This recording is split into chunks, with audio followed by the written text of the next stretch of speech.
આપણા મનની અંદર એવી કઈ શક્તિ છે જે આપણને મુશ્કેલ સમયમાં તૂટવા નથી દેતી? વેલ, એ એક અદૃશ્ય ઢાલ જેવું છે. ચાલો આજે આ મનોવૈજ્ઞાનિક બચાવ પ્રયુક્તિઓ વિશે જરા ઊંડાણમાં સમજીએ.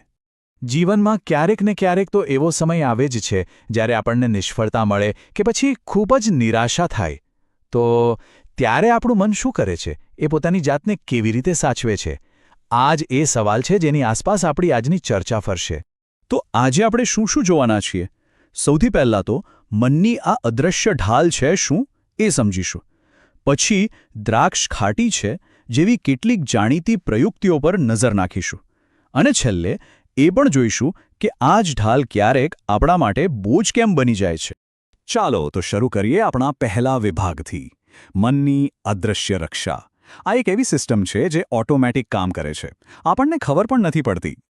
તો પેલો જે સવાલ હતો કે મન શું કરે છે, એનો જવાબ છે બચાવ પ્રયુક્તિ. આ એક મનોવૈજ્ઞાનિક સ્ટ્રેટેજી છે જે આપણું અજાગ્રત મન વાપરે છે. જ્યારે પણ આપણું આત્મસન્માન ઘવાય, કોઈ નિષ્ફળતા મળે, ત્યારે આ ઢાલ આપોઆપ આપણી રક્ષા માટે આગળ આવી જાય છે. અને આમાં સૌથી રસપ્રદ વાત શું છે ખબર છે? આ બધું આપણા અજાગ્રત મનમાં થાય છે, આપણને ખબર પણ નથી હોતી. આ પ્રયુક્તિઓ માનસિક તણાવમાંથી તરત રાહત આપે છે, પણ એના માટે એ વાસ્તવિકતાને થોડી મરોડી પણ નાખે છે. પણ હા, જો આનો બહુ વધારે ઉપયોગ થાય તો એ મુશ્કેલી પણ ઊભી કરી શકે છે. ચાલો હવે આગળ વધીએ અને પહેલી બચાવ પ્રયુક્તિ જોઈએ, જે છે મનની કાલ્પનિક દુનિયા, જેને આપણે દિવા સ્વપ્ન તરીકે પણ ઓળખીએ છીએ. આ તો આપણે બધા જ કરીએ છીએ, ખરું ને? જ્યારે હકીકતમાં કોઈ ઈચ્છા પૂરી ન થાય તો આપણે કલ્પનાની દુનિયામાં પહોંચી જઈએ છીએ. મનમાં એક એવી દુનિયા બનાવી લઈએ છીએ જ્યાં આપણને સંતોષ મળે, જ્યાં આપણે જીતી રહ્યા હોઈએ. ઉદાહરણ તરીકે કોઈ કોલેજનો વિદ્યાર્થી વિચારે કે એને ગોલ્ડ મેડલ મળ્યો છે, કે પછી કોઈ વ્યક્તિ લોટરી જીતવાનું સપનું જુએ. આ બધી કલ્પનાઓ છે, એ આપણને એક ક્ષણ માટે તો સફળતાનો અહેસાસ કરાવી જ દે છે, ભલે કામ ચલાવવું હોય, પણ એ વાસ્તવિકતાની કડવાશથી એક નાનો બ્રેક તો આપી જ દે છે. હવે આવે છે એક બહુ જ જાણીતી પ્રયુક્તિ, દ્રાક્ષ ખાટી છે. આને મનોવિજ્ઞાનમાં યોક્તિકીકરણ એટલે કે રેશનલાઇઝેશન કહેવાય છે. આમાં આપણે શું કરીએ? આપણી નિષ્ફળતાને ઢાંકવા માટે ખોટા પણ સાચા લાગે એવા તર્ક આપીએ છીએ. આ યોક્તિકીકરણના પણ બે રસપ્રદ પ્રકાર છે જે આપણી કહેવતોમાં જ છુપાયેલા છે. એક છે ખાટી દ્રાક્ષ, એટલે કે જે વસ્તુ નથી મળી એને ખરાબ કહી દેવી.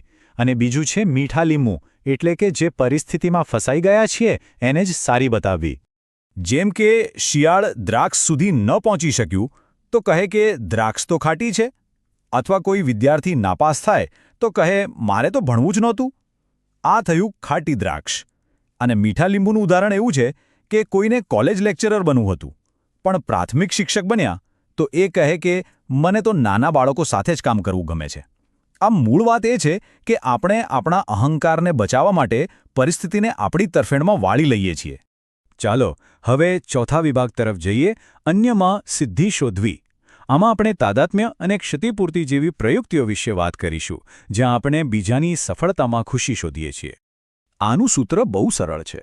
જો કોઈ ગેમ જીતી નથી શકાતી તો જીતનારી ટીમ સાથે જોડાઈ જાઓ, અથવા તો પછી કોઈ બીજી જ ગેમ શોધી કાઢો જેમાં તમે જીતી શકો.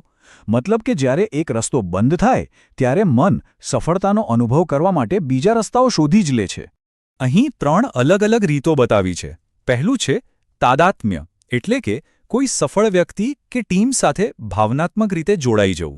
જેમ કે ક્રિકેટ ટીમ વર્લ્ડ કપ જીતે તો આપણને લાગે કે આપણે જ જીત્યા છીએ. બીજું છે પ્રત્યક્ષ ક્ષતિપૂર્તિ.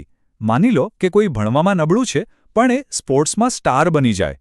અને ત્રીજું છે પરોક્ષ ક્ષતિપૂર્તિ, જ્યાં કોઈ પોતાની અધૂરી ઈચ્છા બીજા દ્વારા પૂરી કરે. જેમ કે જે પિતા કલેક્ટર ન બની શક્યા એ પોતાના દીકરાને કલેક્ટર બનાવવા પાછળ લાગી જાય. હવે આપણે એક એવી બચાવ પ્રયુક્તિની વાત કરીશું જે ખરેખર ખૂબ જ રચનાત્મક છે. બધી પ્રયુક્તિઓ ફક્ત બચાવ નથી કરતી, કેટલીક તો નકારાત્મક લાગણીઓમાંથી કંઈક સુંદર સર્જન પણ કરે છે. આ છે સર્જનાત્મક ઊર્જાનો માર્ગ. આ પ્રયુક્તિનું નામ છે ઉર્ધ્વીકરણ, એટલે કે સબ્લિમેશન, અને મનોવિજ્ઞાનમાં આને સૌથી શ્રેષ્ઠ, સૌથી વિકસિત અને સમાજ માટે સૌથી સ્વીકાર્ય બચાવ પ્રયુક્તિ ગણવામાં આવે છે. તો સવાલ એ છે કે આ કામ કેવી રીતે કરે છે? બહુ સરળ છે. શરૂઆત કોઈક અસ્વીકાર્ય આવેગથી થાય છે, જેમ કે ગુસ્સો કે હતાશા. પછી એ આવેગની ઊર્જાને કોઈક સામાજિક રીતે સ્વીકૃત કામ તરફ વાળી દેવામાં આવે છે અને એનું પરિણામ એકદમ રચનાત્મક આવે છે. આના ઉદાહરણો ખૂબ જ સરસ છે. જેમ કે કોઈ ખૂબ જ આક્રમક સ્વભાવની વ્યક્તિ સેનામાં જોડાઈ જાય અને પોતાની એ ઊર્જાનો ઉપયોગ દેશની રક્ષા માટે કરે, અથવા કોઈ વ્યક્તિ પ્રેમમાં નિષ્ફળ જાય અને એ દુઃખમાંથી એક મહાન કવિ કે લેખક બની જાય. અહીં જુઓ, નકારાત્મક ઊર્જા કેવી રીતે સમાજ માટે ઉપયોગી બની રહી છે. અને હવે આપણો છેલ્લો પણ સૌથી મહત્વનો વિભાગ: ક્યારે આ ઢાલ જ બોજ બની જાય છે. કારણ કે આ બચાવ પ્રયુક્તિઓ એક બેધારી તલવાર જેવી છે. એ આપણને બચાવે તો છે જ, પણ નુકસાન પણ કરી શકે છે. તો છેવટે આ બધી પ્રયુક્તિઓ ફાયદાકારક છે કે નુકસાનકારક? એ સારી છે કે ખરાબ? જુઓ, આનો કોઈ સીધો જવાબ નથી. એના ફાયદા પણ છે અને ગેરફાયદા પણ. ફાયદો એ છે કે એ આત્મસન્માનને બચાવે છે, ચિંતામાંથી કામચલાઉ રાહત આપે છે. પણ ગેરફાયદો એ